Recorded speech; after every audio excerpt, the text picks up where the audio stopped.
Commerce, la spécificité, elle est double, c'est que c'est un salon professionnel.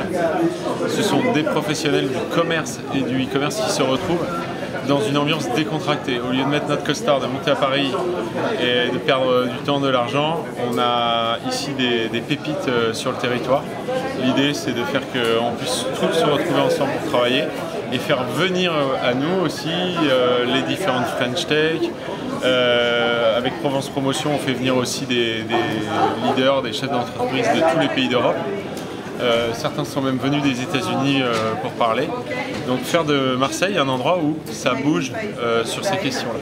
Voilà, où on montre à la fois le savoir-faire local et on fait venir aussi de l'extérieur les meilleurs acteurs du secteur. Voilà, parce qu'en fait on est dans une profession où ce qui compte c'est le lien, le link, le backlink, c'est notre Graal. Nous on fait du lien ici et il est hors de question de se dire qu'on doit toujours faire 1000 km pour faire du business. Il se passe des choses ici qui sont très très importantes.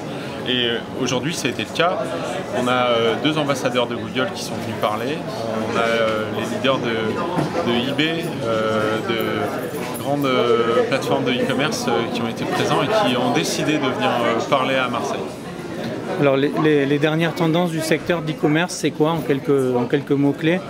En fait, elles sont simples dans une confusion assez forte. La confusion, c'est quoi? C'est qu'aujourd'hui, le client et les médias pour toucher un client sont multiples. Ça peut être le point de vente, ça peut être le mobile, ça peut être différentes sollicitations, les panneaux interactifs dans les centres commerciaux.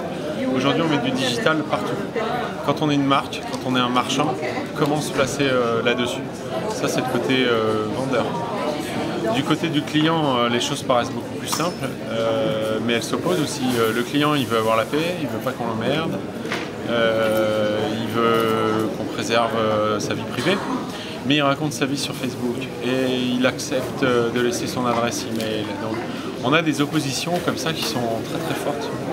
On est donc dans un secteur qui est en réelle mutation, où les acteurs se cherchent, d'une part, mais où certains sont en train de partir comme des fusées.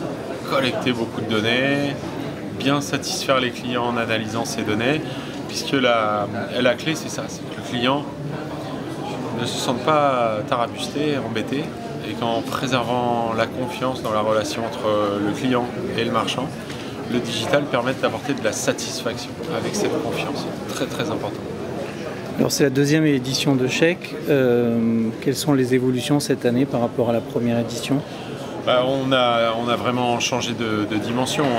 L'an passé, on avait 200 mètres carrés d'expo avec des sponsors, avec des professionnels qui proposent leurs services.